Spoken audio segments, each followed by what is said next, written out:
happiness is being satisfied with what you have. Success comes from dissatisfaction. Is success worth it then? Oof. I'm not sure that statement is true anymore. Like, I made that statement a long time ago. And a lot of these things are just notes to myself, and they're highly contextual. They come in the moment, they leave in the moment. Happiness, okay, so very complicated topic, but I always like the Socrates story where he goes into the marketplace and they show him all these luxuries and fineries, and he says, how many things there are in this world that I do not want, right? And that's a form of freedom. So not wanting something is as good as having it. In the old story with Alexander Dionysius, right? Alexander goes out and conquers the world, and he meets Dionysius who's living in a barrel, and Dionysius says, get out of the way, you're blocking my sun. And Alexander says, oh, how I wish I, could be like Dionysius in the next life. And Dionysius says, that's the difference. I don't wish that I could, sorry, Diogenes. Diogenes says, I don't wish to be Alexander. So two paths to happiness, and one path is to success. You get what you want, you satisfy your material needs, or like Diogenes, you just don't want it in the first place. And I'm not sure which one is more valid. And it also depends what you define as success. If the end goal is happiness, then why not cut to the chase and just go straight for it? Does being happy make you less successful? That is a conventional wisdom. That may even be the practical earned experience of your reality. You find that when you're happy, you don't want anything, so you don't get up and do anything. On the other hand, you still got to do something. You're an animal. You're here to survive. You're here to replicate. You're driven. You're motivated. You're going to do something. You're not just going to sit there all day. Unlikely. Some people do. Maybe it's in their nature. But I think most people still want to act. They want to live in the arena. I've found for myself, as I've become, happier is a big word, but more peaceful, more calm, more present, more satisfied with what I have. I still want to do things. I just want to do bigger things. I want to do things that are more pure, more aligned with what I think needs to be done and what I can uniquely do. So in that sense, I think that being happier can actually make you more successful, but your definition of success will likely change along the way. Is that a realization you think you could have gotten to had you have not had some success in the first place? At least for me, I always wanted to take the path of material success first. I was not going to go be an ascetic and sit there and renounce everything. That just seems too unrealistic and too painful. In the story of Buddha, he starts out as a prince. And then he sees that it's all kind of meaningless because you're still going to get old and die. And then he goes into the woods looking for something more. I'll take the happy route that involves material success. Thank you. I think it's quicker. In some ways, one of your insights is it's far easier to achieve our material desires than it is to renounce them. And it depends on the person, but I think you have to try that path. If you want something, go get it. Like I quip that the reason to win the game is to be free of it. So you play the games, you win the games, and then hopefully you get bored of the games. You don't want to just keep looping on the same game over and over, although a lot of these games are very enticing and have many levels and are relatively open-ended. And then you become free of the game in the sense that you're no longer trying to win it. You know you can win it. And either you move to a different game or you play the game for the sheer joy of it. Yeah, another one of yours, most of the gains in life come from suffering in the short term so you can get paid in the long term. I think that's classic. Winning the marshmallow test on a daily basis. But there's an interesting challenge where I think people need to avoid becoming a suffering addict, sort of using suffering as the proxy for progress as opposed to the outcome of the suffering, right? It's like, I was in pain not eating the marshmallow. I was in pain doing this work. I have attached well-being and satisfaction to pain, not to what the pain gets me on the other side of it. If you define pain as physical pain, then it's a real thing. It happens and you can't ignore it. But that's not what we mean by suffering. Suffering is mostly mental anguish and mental pain. And it just means you don't want to do the task at hand. If you were fine doing the task at hand, then you wouldn't be suffering. And then the question is, what's more effective, to suffer along the way or just to interpret it in a way that is not suffering? You hear from a lot of successful people, they look back and they say, oh, the journey was the fun part, right? That was actually the entertaining part and I should have enjoyed it more. It's a common regret. There's a little thought exercise I like to do, which is you can go back into your own life and try to put yourself in the exact position you were in 5 years ago, 10 years ago, 15 years ago, 20 years ago, and you try to remember, okay, who was I with? What was I doing? What was I feeling? What were my emotions? What were my objectives? And really try to transport yourself back and see if there's any advice you'd give yourself, anything you'd do differently. Now, you don't have new information. Don't pretend you could have gone back and, bought a stock or bought Bitcoin or whatever. But just knowing what you know now in terms of your temperament and a little bit of age-related experience, how would you have done things differently? And I think it's a worthwhile exercise to do. So don't let me rob you of the conclusion. But I'll tell you, for me,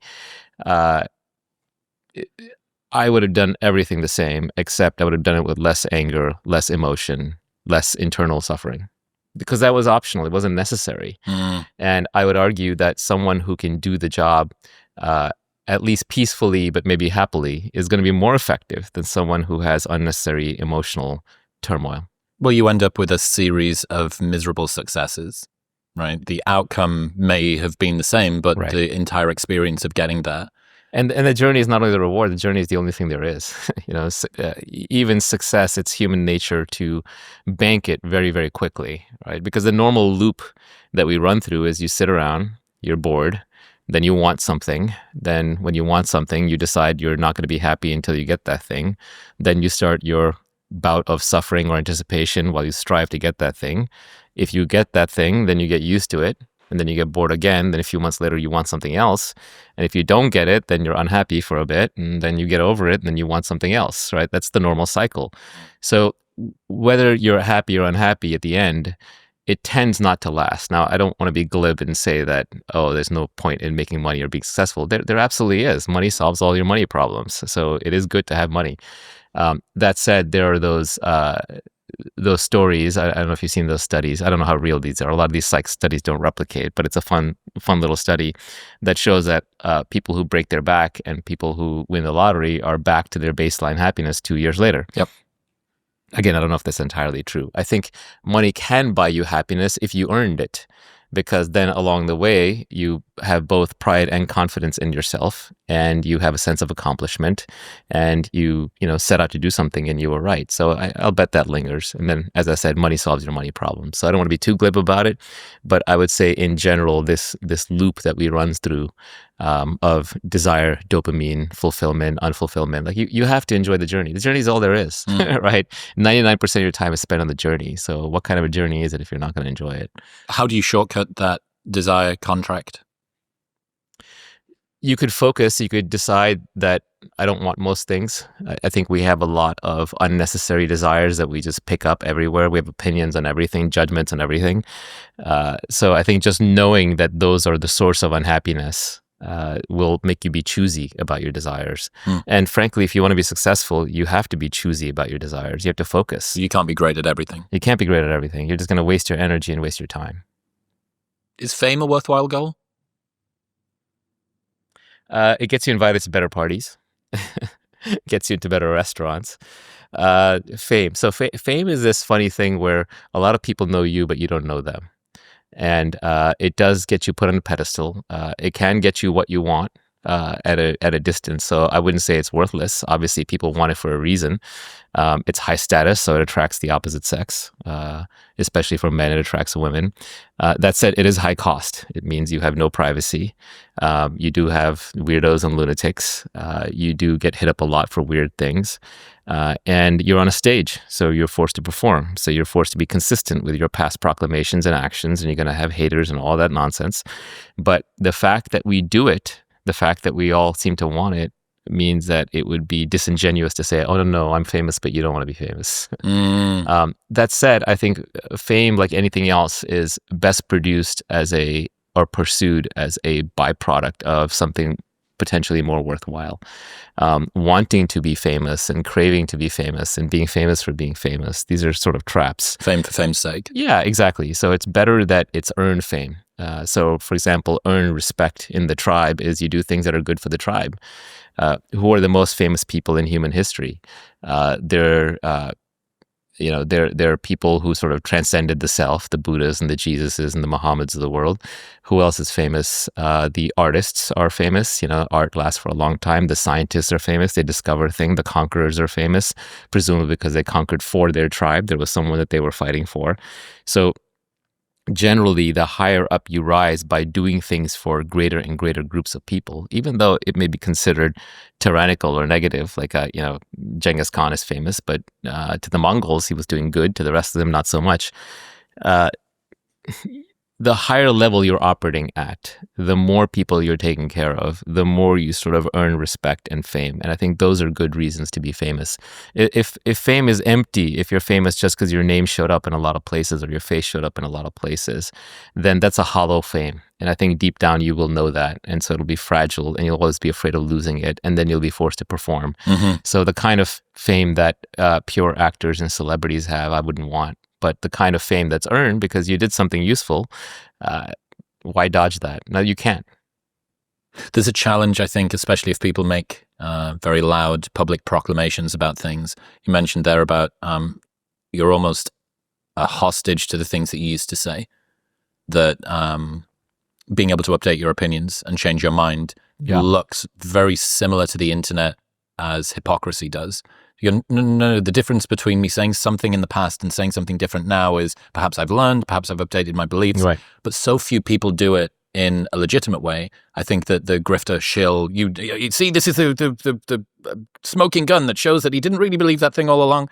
Right. And I went to a retreat in LA a couple of years ago, and there was a guy that I used to follow, that a big business and productivity advice content creator, really, really successful. And he just totally stepped back from everything and went like monk mode and focused on his business. I asked him why, and he said, I started feeling like I had to live up to in private the things that I was saying in public. Right. Yeah, it's a what was it that who said it? Was it Mencken that foolish consistency is a hobgoblin of little minds, right? But essentially, look, all learning is error correction, right? Every knowledge creation system works through correcting errors, making guesses and correcting errors. So by definition, if you're learning, you're going to be wrong most of the time, and you'll be updating your priors. And so, for example, I did this Joe Rogan podcast, I don't know, it's like 8 or 9 years ago. And people will call out like the one thing that didn't turn out to be correct, right? And it's just like, and they just beat on it because it helps them in their mind raise their status a little bit. Aha, I caught him in an error. Well, I think if you catch someone in a blatant lie where they believe one thing and they say another, that's legit. That's a character flaw. They shouldn't be lying.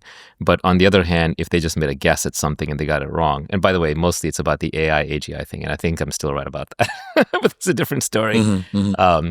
People who think we have achieved AGI just fail a Turing test from their side. But it's funny how people latch on to single proclamations. But the reality is all of us are dynamical systems. We're always changing. We're always learning. We're always growing. And hopefully we're correcting errors. What you don't want to be doing is lying in public so that because you're trying to look good. And I think people can smell that. What this world really lacks right now is authenticity.